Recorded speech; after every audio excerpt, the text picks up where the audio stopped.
पौथेर पांचाली भाग 15। पिछले भाग में आपने सुना कैसे नीरेन ने गोकुल की बहू को जो पैसे दिए थे उसे लेकर हंगामा हो गया और नीरेन अचानक ही चीज वस्त्र सब लेकर गांव से चला गया। इससे सर्वजया को बड़ा धक्का लगा। एक दिन राह चलते जब दुर्गा की भेंट बहू से हुई तो उसे सारी बात पता चली। बहू के लिए उसका हृदय द्रवित हो उठा। उसने सर्वजया और अपू के पूछने पर भी कुछ नहीं बताया। भुवन मुखर्जी की बेटी की शादी के बाद नाते रिश्तेदार रुके हुए थे। उन्हीं में से एक छोटी लड़की टूनी के साथ दुर्गा का घनिष्ठ परिचय हो गया। दोनों साथ खेलती थी। टूनी की माँ की सोने की सिंदूर की डुबिया नहीं मिली तो संजली मालकिन ने दुर्गा से सवाल करने शुरू कर दिए। दुर्गा सबके बीच में ऐसे पूछे जाने से जैसे जड़ हो गई।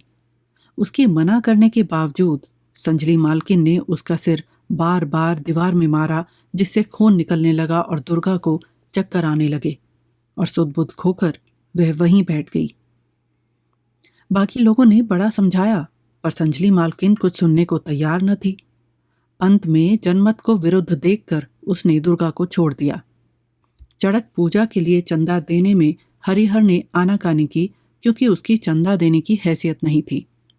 चड़क पूजा की तैयारी जोर शोर से चल रही थी। साधु घर घर घूम रहे थे। कांटा तोड़ना, नदी किनारे होना था। साधुओं की मसान पूजा की चर्चा बच्चे आपस में कर रहे थे। नीड़ा की दादी के साथ अंधेरी बादलों से घिरी सांझ में डरता डरता अपू वापस घर पहुंच पाया। पूजा में होने वाली नौटंकी के लिए वह उत्साहित था। नौटंकी वालों की पार्टी गांव आ पहुंची। सांझ को जिस वक्त नौटंकी होती थी उसी वक्त अपू को पिता के साथ पढ़ना होता था। किसी तरह बहला फुसला कर हरिहर ने कुछ कुछ लिखाई उससे करा ली और फिर वह नौटंकी में जाने के लिए तैयार हो गया। दुर्गा ने उसे एक पैसा भी दिया जिससे वह वहां कुछ खरीद कर खा सके। दुर्गा को अपू के साथ जाने को नहीं मिला। अब आगे कथा कहानी काव्य में आपका स्वागत है। मेरा नाम है मनीषा। नौटंकी शुरू हुई। दुनिया नहीं है, कोई नहीं है, बस अपू है और नीलमणि हाजरा का दल है। संध्या से पहले बेहाला पर इमन का आलाप हुआ। बेहाला बजाने वाला अच्छा है। अपू गांव का लड़का है। उसे कभी कोई अच्छी चीज सुनने को नहीं मिलती, इसीलिए उसका मन उदास और करुण स्वर से भर जाता है। उसके मन में यह बात आती है कि पिताजी अभी तक घर पर बैठकर जाने क्या लिख रहे हैं और दीदी यहाँ आने के लिए मचलने पर भी ना आ सकी। पहले पहल जब सुनहली पोशाकों से सुसज्जित होकर राजा और मंत्री झुंड के झुंड टंगे हुए झाड़ फानूस के नीचे आने लगे तो अपू का मन करहा उठा कि हाय, पिताजी को यह सब देखने को नहीं मिला। गांव के सभी लोग यहाँ मौजूद हैं। उनके मोहल्ले का कोई आदमी छट गया हो ऐसा तो मालूम नहीं देता। फिर भी पिताजी अभी तक। नाटक जोर से आगे बढ़ने लगा। उस बार उसने लड़कों के कीर्तन वाली नौटंकी देखी थी, पर कहाँ राजा भोज और कहाँ भुजवा तेली। कैसे एक से एक बढ़िया कपड़े हैं और चेहरे। एकाएक पीछे से किसी ने कहा, मुन्ना, अच्छी तरह देख पा रहे हो ना? उसके पिताजी कब आकर पीछे बैठे थे अपू को पता भी नहीं लगा था। उसने पिताजी की ओर लौटते हुए कहा, पिताजी, दीदी आई है ना? चिक्के अंदर है ना? जब मंत्री के गुप्त षड्यंत्र के कारण राजा राज्यच्युत होकर रानी और राजकुमारों को लेकर जंगल में जा रहे थे तो उस समय बेहाला से रुआंसा स्वर निकल रहा था। राजा बड़ी देर तक करुण रस उत्पन्न करने के लिए रानी और राजकुमारों का हाथ पकड़कर एक कदम आगे बढ़ता था, फिर रुक जाता था, इसके बाद फिर कदम उठाता था। वास्तविक जगत में वनवास के लिए उद्यत कोई राजा बिल्कुल पागल हुए बिना इतने लोगों के सामने ऐसा नहीं कर सकता। साथ ही राजा के विश्वास पात्र सेनापति क्रोध से ऐसे थर थर कांप रहे थे कि किसी मिर्गी के रोगी के लिए भी यह ईर्ष्या का विषय हो सकता था। पर अपू को इतना आनंद आ रहा था कि वह निपलक नेत्रों से यह सब देख रहा था और उसके मन में यह भावना आ रही थी कि उसने ऐसा तो कभी नहीं देखा। इसके बाद जाने राजा और रानी कहाँ चले गए। घने जंगल में महज राजकुमार अजय और राजकुमारी इंदुलेखा घूमते हुए दिखाई पड़ रहे थे। उनकी सुधि लेने वाला या उन्हें इस बीहड़ जंगल में रास्ता दिखाने वाला कोई नहीं था। राजकुमारी इंदुलेखा छोटे भाई के लिए फल लाने गई, सो वह भी नहीं लौटी। अजय जंगल में बहन को खोजता फिर रहा है। इसके बाद उसे घूमते घामते एकाएक नदी किनारे इंदुलेखा की लाश मिली। भूख के कारण जहरीला फल खाकर इंदुलेखा मर गई थी। इस पर अजय का करुण रस से भरा हुआ गाना शुरू होता है, जिसका अर्थ यह है कि प्राण प्रिय, प्राण साथी, तू मुझे इस बीहड़ जंगल में छोड़कर कहाँ चली गई। अपू तब तक बड़ी बड़ी आंखें खोलकर सब कुछ देख रहा था, पर अब उससे नहीं रहा गया। वह फफक फफक कर रोने लगा। कलिंग राजा के साथ विचित्र केतु की जो लड़ाई हुई, उसमें तलवार का क्या खेल दिखाया गया। मालूम होता था कि अब कोई ना कोई झाड़ गिर पड़ेगा या किसी अभागे दर्शक की गर्दन कटेगी। तजुर्बेकार लोग आवाज देते हैं, झाड़ संभाल कर, बांध कर। पर युद्ध का कौशल इतना विचित्र है कि सब कुछ बचा रहता है। विचित्र केतु, तुम धन्य हो। बीच में देर तक गाना और बेहाला की कसरत दिखाई जाती रही। उस समय पिताजी ने अपू को पुकार कर कहा, नींद आ रही है बेटा, घर चलोगे? क्या मुसीबत है, नींद? यहां नींद कहां?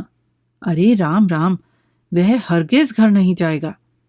तब उसके पिता ने उसे बाहर बुलाकर कहा, ये 2 पैसे रख लो, कुछ खरीद कर खा लेना, मैं घर चला। अपू के मन में इच्छा हुई कि वह 1 पैसे का पान लेकर खाए। पान की दुकान के पास बहुत भीड़ देखकर वह आगे बढ़कर दंग रह गया। सेनापति विचित्र केतु हथियार बंद हालत में ही बर्ड्स आई सिगरेट खरीद कर सुलगा रहे थे। उन्हीं के चारों तरफ यह भीड़ जमा हो गई थी। आश्चर्य और परमाश्चर्य। उधर से राजकुमार अज्ञेय ने कहीं से आकर विचित्र केतु की कोहनी में हाथ मारते हुए कहा, किशोरी भैया, 1 पैसे का पान तो खिलाओ। पर राजकुमार के प्रति सेनापति की राजभक्ति का कोई लक्षण दिखाई नहीं पड़ा। उसने हाथ छुड़ाते हुए कहा, चल बे, पैसे नहीं हैं। तुम लोगों ने मिलकर उस वक्त साबुन लगाया तो मुझे किसी ने पूछा था? फिर भी राजकुमार ने मचलकर कहा, किशोरी भैया, मान भी जाओ, क्या मैं तुम्हें कभी कुछ भी नहीं देता? पर विचित्र केतु हाथ छुड़ाकर चलता बना। राजकुमार अपू का ही हम उम्र था, देखने सुनने में सुंदर था और गाने में भी बड़ा निपुण था। अपू मुग्ध होकर उसकी ओर घूरता रहा। उसके मन में उससे बातचीत करने की तीव्र इच्छा हुई। अचानक न जाने उसमें कहाँ से हिम्मत आ गई और उसने आगे बढ़कर कुछ शर्म के साथ कहा, पान खाओगे? अजय जरा अवाक होकर बोला, तुम खिलाओगे तो लाओ। दोनों में परिचय हो गया, पर परिचय शब्द शायद गलत है। अपू मुग्ध और विभोर था। इसी को वह इतने दिनों से मन ही मन चाहता आ रहा था, इस राजकुमार अजय को। उसकी माँ की सैकड़ों कहानियों के बीच, शैशव की सैकड़ों स्वप्निल मुग्ध कल्पनाओं के आवेश में उसके प्राण ने इसी को चाहा है। यही आंखें, यही चेहरा, यही कंठ स्वर उसके काम में हो रहे हैं। यह वही है जिसे वह चाहता है। अजय ने पूछा, भाई, तुम्हारा घर कहाँ है?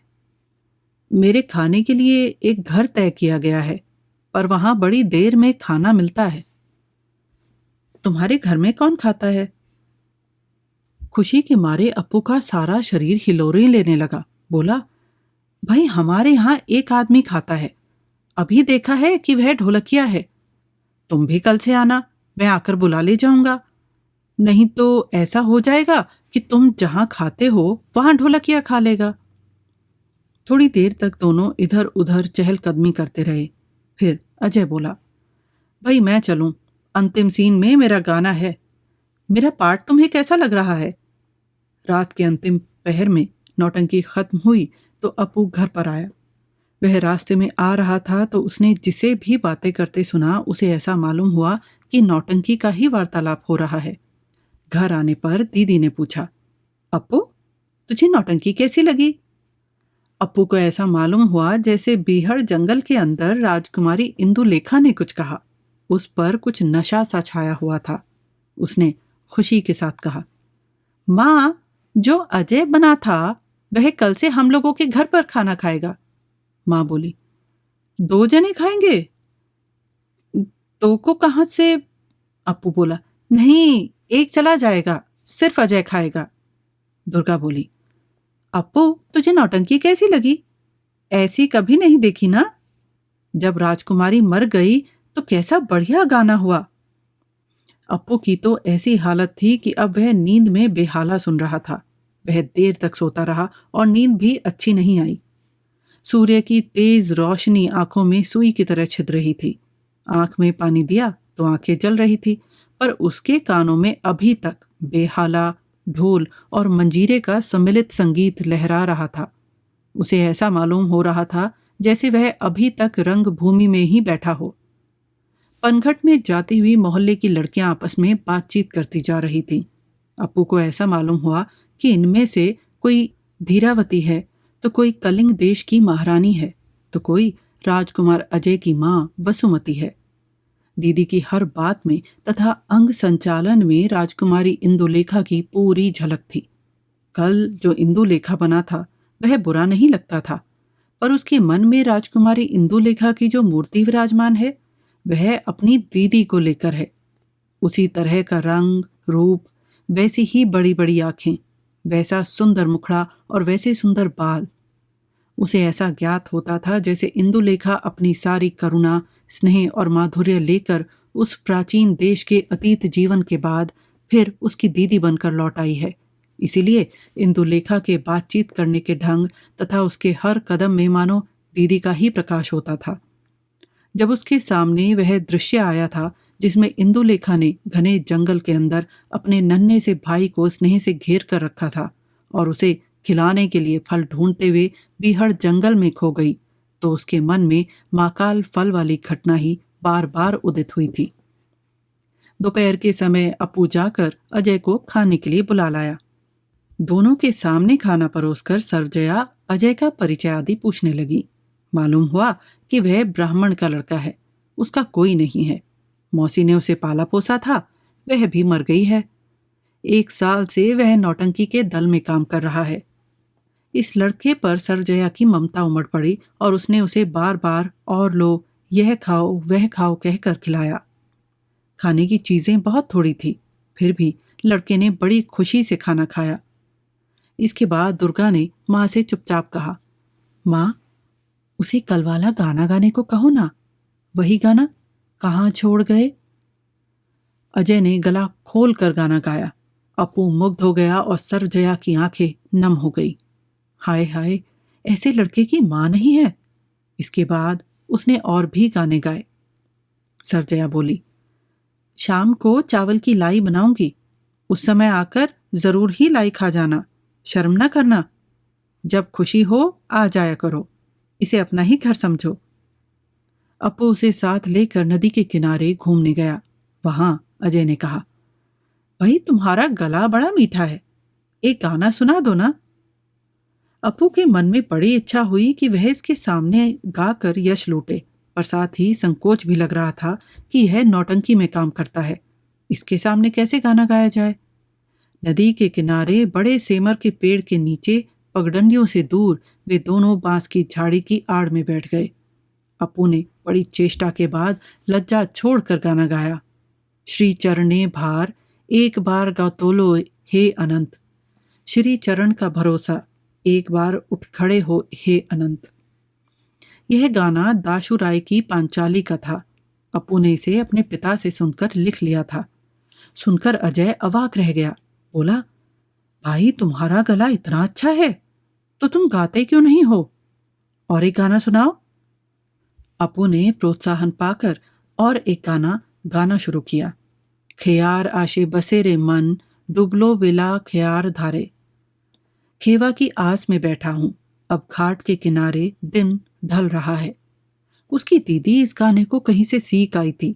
उसका स्वर अच्छा लगा था, इसलिए उसने इसे सीख लिया था। घर पर जब कोई नहीं होता तो कई बार दोनों मिलकर इस गाने को गाया करते हैं।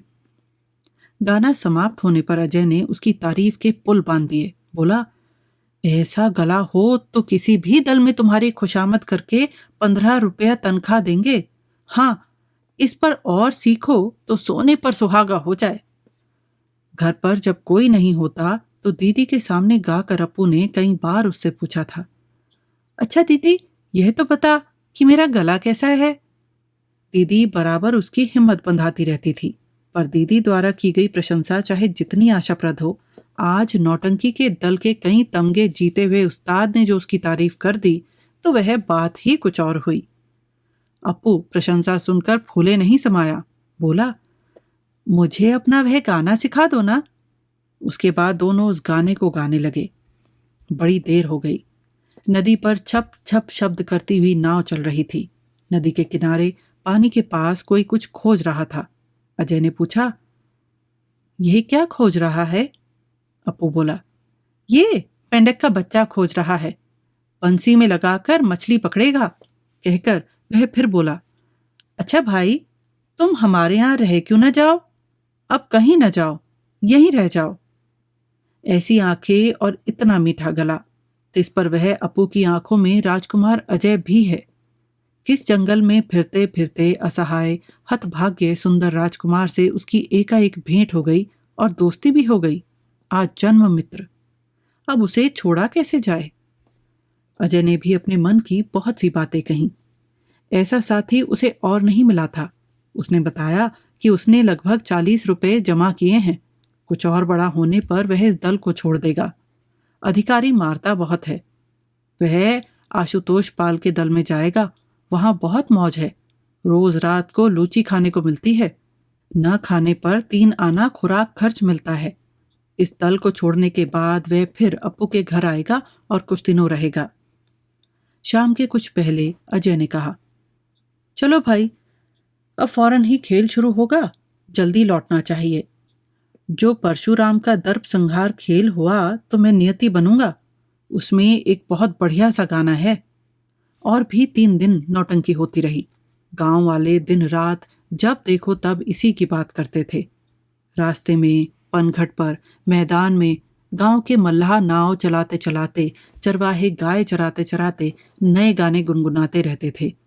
गांव की स्त्रियां नौटंकी दल में काम करने वाले लड़कों को घर पर बुलाकर उन गानों को सुनती थीं जो उन्हें पसंद थे। अपू ने और भी 3-4 गाने सीख डाले। वह एक दिन नौटंकी वाले जहां रहते थे वहां अजय के साथ गया। वहां दल के लोगों ने उसे एक गाना गाने के लिए कहा। उन लोगों ने अजय से सुन रखा था कि वह बहुत अच्छा गाता है।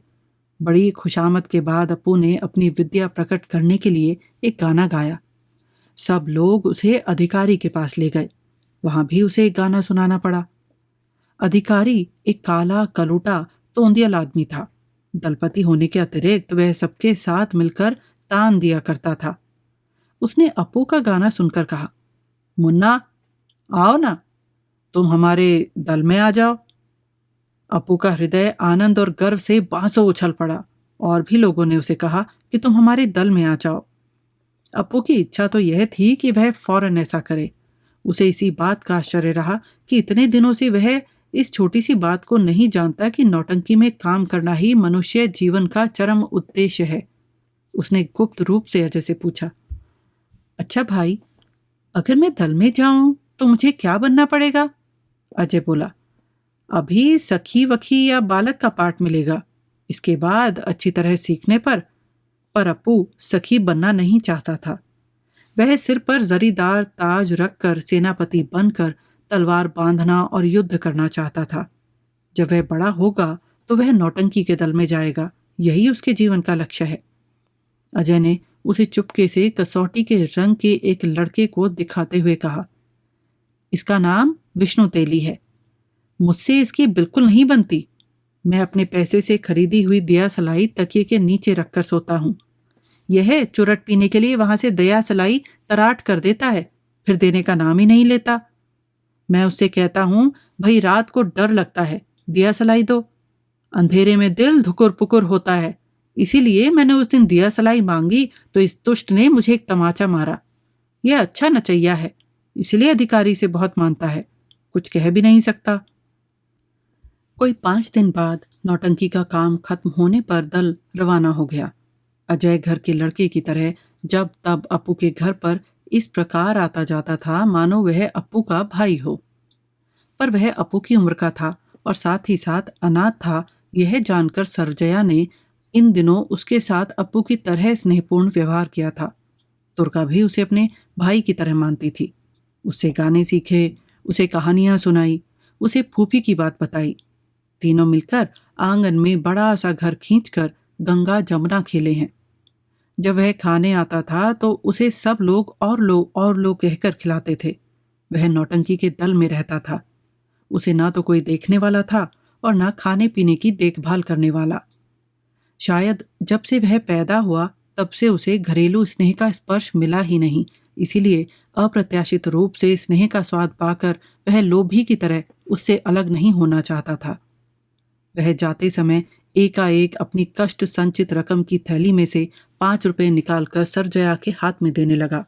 साथ ही जरा लजा कर बोला, दीदी की शादी में इन 5 रुपयों से एक अच्छी सी साड़ी। सरजया बोली, नहीं बेटा नहीं, तुमने कह दिया और हमें मिल गए। तुम्हें इस समय रुपयों की बहुत जरूरत है, ब्याह शादी करके घर बसाना। फिर भी वह नहीं मान रहा था। बहुत समझाने पर ही उसे मनाया जा सका। इसके बाद सभी घर से कुछ दूर तक उसके साथ गए। जाते समय वह बार बार कहा गया, दीदी की शादी में मुझे पत्र जरूर दिया जाए। शरीफे के पेड़ के नीचे की छाया में उसकी सुकुमार बाल मूर्ति भाट सेवड़ा झाड़ी की आड़ में अदृश्य हो गई। उस समय सरजया को ऐसा मालूम हुआ कि वह निरा बच्चा ही है और इस उम्र में इसे अपना पेट पालना पड़ता है। कहीं अप्पू को भी ऐसा करना पड़ता? अरे बाप रे, सोचते भी नहीं बनता। जब पहले पहल हरिहर काशी जी से आया था तब सभी कहा करते थे कि उसका भविष्य बड़ा उज्जवल है, क्योंकि इस इलाके में इतनी अधिक विद्या किसी ने नहीं सीखी। सब उसकी विद्या की प्रशंसा करते थे। सब यह कहा करते थे कि वह अब कुछ करने ही वाला है। सरजया भी सोचती थी कि जल्दी ही ये लोग उसके पति को बुलाकर एक अच्छी सी नौकरी दे देंगे।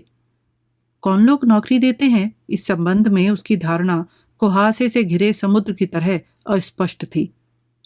महीने के बाद महीने और साल के बाद साल निकलते चले गए, परंतु आधी रात के समय जरी की वर्दी पहने हुए कोई घुड़सवार उसे राजपुरोहित बनाने का परवाना लेकर नहीं आया और न अलिफ लैला का कोई दैत्य उनकी टूटी मड़ैया की जगह मणि माणिक्य खचित हवेली ही बनाकर छोड़ गया, बल्कि जो घर था उसके दरवाजे के कीड़े खाए हुए पल्ले दिन ब दिन और पुराने हो चले।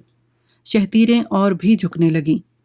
पहले जो थोड़ा बहुत था उसे भी कायम रखना दुश्वार हो रहा था, फिर भी उसने आशा बिल्कुल नहीं छोड़ी। हरिहर जब भी प्रवास से लौटता था तो हर बार वह कोई ऐसी आशा भरी बात कह देता था मानो सब कुछ ठीक है, थोड़ी ही देर भर है, फिर तो आनंद ही आनंद रहेगा। पर ऐसा हुआ कहाँ? जीवन मधुमेह इसलिए तो है कि उसकी मधुरता एक हद तक स्वप्न और कल्पना पर आधारित होती है। स्वप्न भले ही झूठा हो, कल्पना में भले ही वास्तविकता का पुट ना हो, भले ही उनके पीछे कोई सार्थकता ना हो, पर वे ही जीवन का श्रेष्ठ संपदा है। वे आते जाएं और जीवन का उनका संबंध अक्षय हो। सार्थकता तो तुच्छ है, लाभ कुछ भी नहीं है। हरिहर घर से लगभग 2-3 महीने से बाहर गया हुआ था। बहुत दिनों से उसने रुपए पैसे नहीं भेजे थे। दुर्गा कुछ ज्यादा बीमार है, 2-4 दिन अच्छी भली रहती है, फिर बीमार पड़ती है, फिर 2-3 दिन कुछ अच्छी रहती है और फिर बीमार पड़ जाती है। सरजया लड़की की शादी के लिए अपने पति से अक्सर तकाजे किया करती थी। उसने अपने पति से नीरेन के पिता राजेश्वर बाबू को 2-3 पत्र लिखाए थे। अभी उसने उधर की आशा नहीं छोड़ी। हरिहर कहता था, क्या तुम सनक गई हो? बड़े लोगों का ऐसा ही होता है। राजेश्वर चाचा अब हमें क्यों पूछने लगे? फिर भी सरजया पीछे पड़ी रहती थी। कहती थी, लिखकर देख तो लो, एक पत्र और लिखो। नीरेन तो लड़की को पसंद कर ही गया है। 1-2 महीने निकल जाते हैं पर कोई जवाब नहीं आता। फिर वह पति को पत्र लिखने के लिए तकाजा करना शुरू कर देती है। अब की बार जब हरिहर प्रवास में जा रहा था तब वह कहता गया था कि इस बार वह यहाँ से चलकर कहीं और बसने का पक्का बंदोबस्त कर ही आएगा। मोहल्ले के किनारे लिपे पुते फूस के 2-3 कमरे। गौशाला में मोटी ताजी दूध वाली गाय बंधी हुई है। चारे से गोदाम भरा हुआ है। खलिहान में धान भरा हुआ है। मैदान के किनारे मटर की फली के खेत की ताजी हरी महक हवा से आंगन में फैलती जाती है। चिड़ियां चहचहाती हैं। नीलकंठ, बया, श्यामा। अप्पू सवेरे उठकर मिट्टी के सकोरे में ताज़ा झागदार गर्म दूध के साथ लाई खाकर पढ़ने के लिए बैठ जाता है। दुर्गा मलेरिया से बीमार नहीं है। सभी जानते मानते हैं, आकर पालागी करते हैं। गरीब जानकर अवज्ञा नहीं करते। यही स्वप्न है। इसी को सर्वजया दिन रात देखा करती है। उसे ऐसा मालूम होता है कि इतने दिनों के बाद कुछ न कुछ होकर ही रहेगा। मन के अंदर से जैसे इसी बात की आवाज आती रहती है। इतने दिनों तक क्यों यह बात नहीं हुई? क्यों इतने दिनों के बाद यह होने जा रही है? बचपन के दिनों में जामुन और सहंजन के नीचे घूमते समय संध्या की अल्पना बनाने के मंत्र के साथ यह साध उसके मन में बराबर रही है कि लक्ष्मी के आलता लगे हुए पैरों के चिन्ह से अंकित आंगन में वह ससुराल में गृहस्थी जमाएगी। उसने इस तरह की टूटी मड़ैया और बांस की झाड़ियां कब चाही थी? दुर्गा कहीं से एक छोटी सी मानकछू लाकर रसोई घर में धरना देकर बैठ गई थी। मानकछू एक ऊंचे दर्जे की एक प्रकार की अरबी होती है। माँ ने कहा, दुर्गा तू कहती क्या है? आज तू भात कैसे खा सकती है? कल सांझ को भी तो बुखार से धौंक रही थी। दुर्गा ने कहा, यह बुखार थोड़े ही था, बस कुछ जाड़ा लग गया था। तुम यह मानकछू उबालकर जरा भात। माँ बोली, जब से बीमार रहने लगी है तब से तू बहुत चटोरी हो गई है। जो तू आज और कल 2 दिन ठीक रहेगी तो परसों भात खाने को मिलेगा। जब बहुत निहोरा करने के बाद भी माँ राजी नहीं हुई तो दुर्गा ने मानकछू उठा कर रख दी। वह कुछ देर चुपचाप बैठी रही। अपने से कहने लगी, आज मैं बहुत अच्छी हूँ, बुखार नहीं आने का। उस जून 2 रोटियां और आलू भाजा खाऊंगी। थोड़ी देर में उसे जमुहाई आने लगी। वह जानती थी कि यह बुखार आने का पूर्व लक्षण है, पर वह मन को समझाती है, आने दो जमुहाई, ऐसे भी तो जमुहाई आती है, बुखार अब नहीं आने का। धीरे धीरे जाड़ा बढ़ने लगता है। चलकर धूप में बैठने की इच्छा होती है। वह धूप में न जाकर अपने मन को समझाती है कि जाड़ा लगना एक मामूली बात है, बुखार आने के साथ भला इसका काहे का गठबंधन। पर कोई तसल्ली काम नहीं आती। धूप अभी ढल नहीं पाती और बुखार आ जाता है। वह छिपकर धूप में जाकर बैठ जाती है कि कहीं माँ को मालूम ना हो जाए।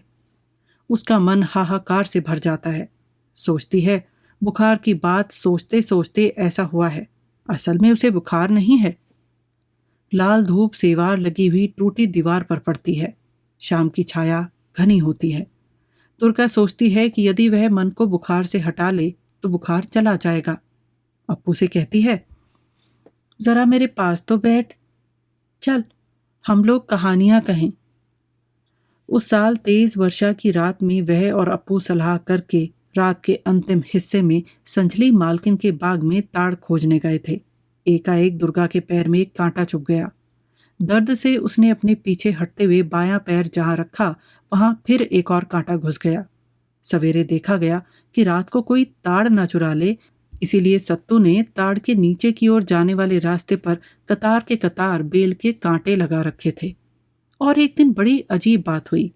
कहीं से पूर्व बंगाल का एक बूढ़ा मुसलमान रंगीन कांच लगे हुए टीन का एक बड़ा सा बक्स लेकर खेल दिखाने आ गया। वह उस मोहल्ले के जीवन चौधरी के आंगन में खेल दिखा रहा था। दुर्गा पास ही खड़ी थी। उसके पास पैसा नहीं था। सब लोग एक एक पैसा देकर उस बक्स के शीशे में झांक कर जाने क्या देख रहे थे। बूढ़ा मुसलमान बक्स बजा कर गाते हुए कह रहा था, ताज बीबी का रोजा देखो, हाथी शेर की लड़ाई देखो। जो लड़का देखकर अलग हो जाता था उससे दुर्गा बड़े आग्रह के साथ पूछती जा रही थी, उसमें क्या दिखाई पड़ा रे? क्या सब सचमुच की चीजें हैं? ओह, वो बेचारे कह नहीं पाते थे कि उन्होंने क्या क्या अजीब चीजें देखी। बड़ी अद्भुत चीजें थी। एक एक करके सब बच्चे देख चुके।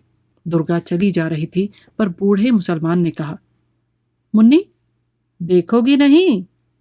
दुर्गा ने कंधा हिलाकर कहा, नहीं, मेरे पास पैसे नहीं हैं। उस आदमी ने कहा, आओ बेटी, देख लो, पैसा नहीं लगेगा। दुर्गा को कुछ लज्जा मालूम हुई, मुंह से बोली, नहीं, पर आग्रह तथा कौतूहल के मारे वह बेताब हो रही थी। उस आदमी ने कहा, आओ आओ, कोई बुराई नहीं है, देख जाओ। दुर्गा खुश होकर बक्स के पास आकर खड़ी हो तो गई, पर वह साहस करके मुंह शीशे के पास नहीं ले जा सकी। उस आदमी ने कहा, मुन्नी, नल के अंदर तो देखो। दुर्गा सिर के उड़ते हुए बालों के गुच्छों को कान के बगल में हटाकर देखने लगी। बाद को 10 मिनट तक क्या होता रहा उसका वह कुछ वर्णन नहीं कर सकती। तस्वीर के अंदर सचमुच के आदमी कैसे दिखाई पड़ते हैं, कितने साहब, मेमे, घरद्वार, लड़ाई भिड़ाई उसने देखी, यह वह नहीं बता सकती। न जाने उसने कितनी अनहोनी बातें देखी। उसके मन में अप्पू को यह खेल दिखाने की बड़ी इच्छा हुई। दुर्गा ने कितनी ही बार खोजा, पर वह खेल कभी वापस नहीं आया। कहानी अच्छी तरह खत्म भी नहीं हुई थी कि बुखार की धमक के मारे दुर्गा से अब बैठा भी नहीं जाता था। वह उठकर कमरे के अंदर गई और कंथड़ी ओढ़ कर लेट गई। आजकल पिताजी घर पर नहीं हैं, इसीलिए अप्पू का पता मुश्किल से मिलता है। किताबों के बस्ते में दीमक लगने को हो गई है। सवेरे सवेरे वह कौड़ियों की एक न्योली लेकर निकल पड़ता है तो दोपहर के समय खाने के लिए ही आता है। माँ नाराज होती है, डांटती है, जाने कहाँ का लड़का है, पढ़ना लिखना एकदम छूट गया। अब के घर लौटे तो सारी बात बता दूंगी, फिर तुम देखना। अप्पू डरते डरते बस्ता लेकर बैठता है, पुस्तकों को खूब इधर उधर फैलाता है। माँ से कहता है, माँ, जरा कत्था दो, मैं दवात की स्याही में डालूंगा। इसके बाद वह उठकर सुलेख लिखता है और उसे सुखाने के लिए धूप में रख देता है। जब वह सूख जाता है तो कत्था पड़ी हुई स्याही चमकती है। अप्पू बड़ी खुशी से उस तरफ ताकता रहता है। वह मन ही मन तय करता है कि कल थोड़ा और कत्था डालूंगा, कितना सुंदर चमकता है। फिर वह पानदान से माँ से छिपाकर कत्थे का एक बड़ा सा टुकड़ा दवात में डाल देता है। बाद में उसी स्याही से सुलेख लिखकर उसकी तरफ देखता रहता है कि अब चमका और अब चमका। फिर सोचता है कि कत्थे की मात्रा और बढ़ा दूंगा। एक दिन माँ ने उसकी चोरी पकड़ ली। माँ बोली, लिखने पढ़ने के नाम पर तो सिफर है और रोज रोज कत्थे की डली लेकर खराब करता है, रखते डली। रंगे हाथों पकड़े जाने पर झेपते हुए अप्पू ने कहा, कहीं कत्थे के बिना भी स्याही बनती है? मैं कत्था ऐसे थोड़ी ही लेता हूं। नहीं, कत्थे के बिना कहाँ स्याही बनती है? दुनिया भर के लड़के पढ़ते लिखते हैं, उन्हीं के लिए तो दुकानों में मनो कत्था जमा है ना। चल यहां से। अप्पू बैठे बैठे एक कॉपी पर नाटक लिखता है। उसने लिख लिख कर लगभग एक कॉपी भर डाली है। कहानी इस प्रकार है कि मंत्री के विश्वासघात के कारण राजा राज्य छोड़कर जंगल में जाते हैं। राजकुमार नीलांबर और राजकुमारी अंबा जंगल के अंदर डाकुओं के हाथ पड़ते हैं। इस पर घमासान युद्ध होता है।